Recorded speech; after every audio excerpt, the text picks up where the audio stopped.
ഇന്ന് ഏറ്റവും അധികം ശ്രദ്ധിക്കപ്പെടുന്ന ഒരു ഫീൽഡാണ് സിവിൽ സർവീസ്.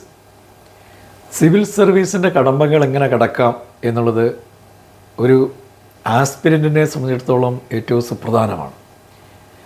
അതിൻ്റെ അവസാനത്തെ ലാപ്പ് എന്ന് പറയുന്നത് ഇൻ്റർവ്യൂ ആണ്. ആ ഇൻ്റർവ്യൂവിൽ എങ്ങനെ നമുക്ക് കൂടുതലായിട്ട് ഇൻ്റർവ്യൂ ബോർഡിൻ്റെ ശ്രദ്ധ പിടിച്ചു പറ്റാൻ കഴിയും, ആൻസർ എങ്ങനെ ചെയ്യാൻ കഴിയും, ഇത് വളരെ സുപ്രധാനമായൊരു കാര്യം തന്നെയാണ്. ഒരു വ്യക്തിയുടെ കോൺഫിഡൻസ് ലെവൽ ഒരു കാരണവശാലും നഷ്ടപ്പെടുത്താൻ പാടില്ല.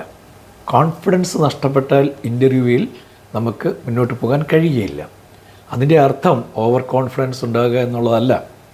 അറിയാവുന്ന കാര്യങ്ങളെ എങ്ങനെ നമുക്ക് പ്രസൻറ്റ് ചെയ്യാൻ കഴിയുന്നു എന്നുള്ളത് ഏറ്റവും സുപ്രധാനം. നമ്മളെ തന്നെ മാർക്കറ്റ് ചെയ്യുന്നത് തന്നെയാണ് യഥാർത്ഥത്തിൽ ഇൻ്റർവ്യൂ എന്ന് പറയുന്നത്. ഒരു വിഷയത്തെ സംബന്ധിച്ച് നമ്മൾ സംസാരിക്കുമ്പോൾ ആധികാരികമായിട്ട് സംസാരിക്കാൻ കഴിയുക, കൃത്യതയോട് സംസാരിക്കാൻ കഴിയുക. പക്ഷേ എല്ലാം ഓർമ്മയിൽ നിൽക്കണമെന്നില്ലല്ലോ. ചിലപ്പോൾ സംശയങ്ങളുണ്ടായെന്ന് വരാം. അപ്പം ബോർഡിനോട് തന്നെ ചോദിക്കാം, ഒന്ന് ഗസ് ചെയ്തോട്ടെ, ഒരു കുഴപ്പവുമില്ല. അതുകൊണ്ട് അവരെ അനുവദിക്കും. ഒരു മിനിറ്റ് ഗസ് ചെയ്തിട്ട് ആൻസർ പറയുക. ആൻസർ കൃത്യതയുള്ളതാണെങ്കിൽ കൂടുതൽ ഇൻ്റർവ്യൂ ബോർഡിന് ആ വ്യക്തിയോട് താല്പര്യം തോന്നുക തന്നെ ചെയ്യും. യാതൊരു സംശയവും അതിലില്ല.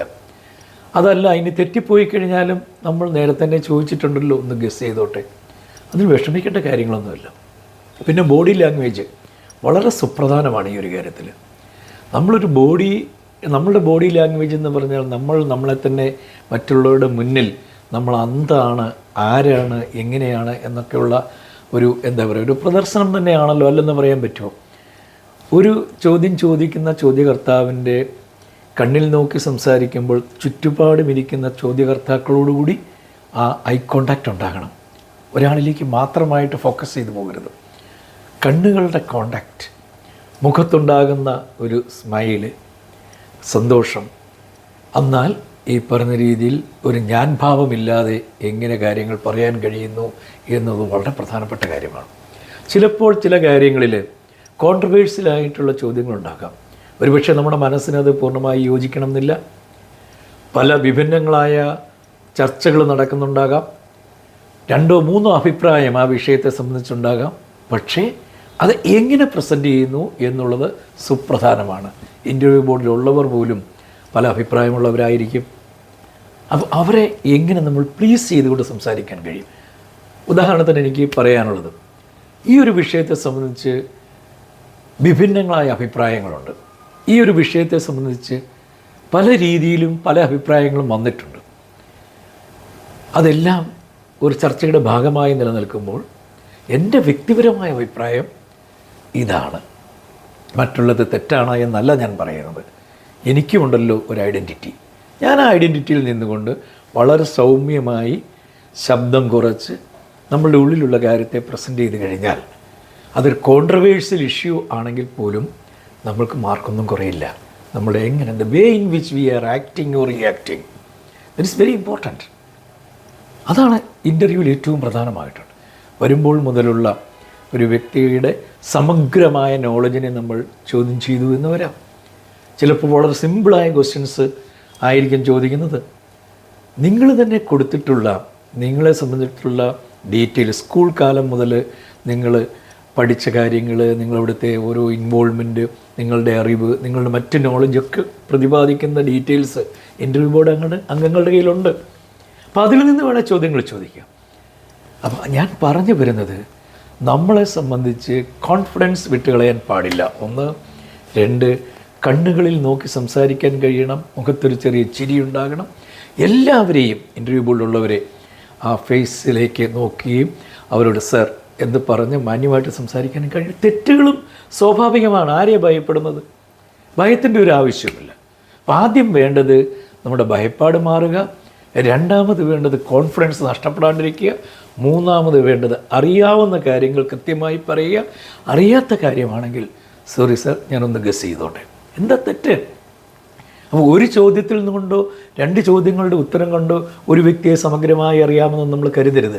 നിങ്ങൾ പാസ്സായി വരുന്നത് വളരെ കൃത്യമായി റിട്ടേൺ ടെസ്റ്റ് എഴുതി നിങ്ങൾ നല്ലൊരു പൊസിഷന് വരുന്നവരെയാണ് ഞങ്ങൾ ഇൻ്റർവ്യൂ ചെയ്യുന്നത്. ഒരാളെ വേണമെങ്കിൽ 3 പേരെ ഇൻ്റർവ്യൂ ചെയ്യും, 1000 പേര് വേണമെങ്കിൽ 3000 പേരെ ഞങ്ങൾ ഇൻ്റർവ്യൂ ചെയ്യും.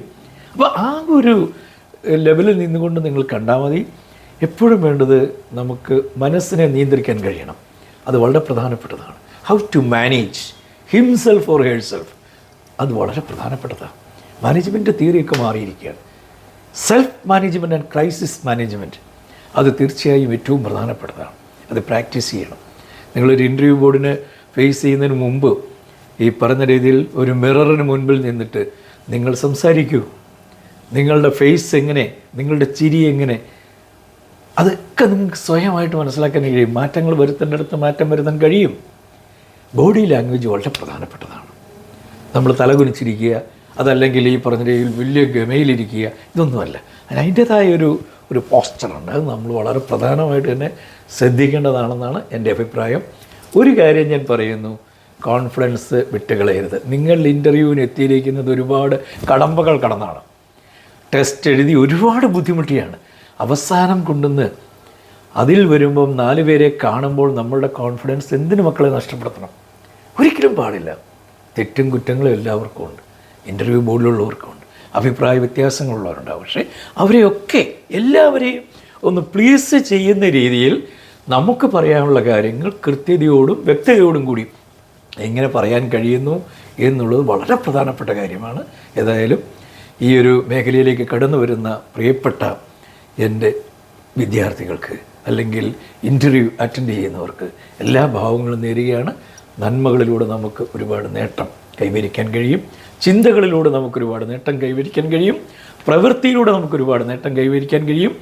നമ്മളിലൂടെ നമ്മളെ കണ്ടെത്തിക്കൊണ്ട് ഒരു പുതിയ മുഖം തുറക്കുവാൻ, ഒരു വാതായനം തുറക്കുവാൻ നിങ്ങൾക്ക് സാധിക്കട്ടെ എന്ന ആശംസകളോട് നിർത്തട്ടെ. നന്ദി, നമസ്കാരം.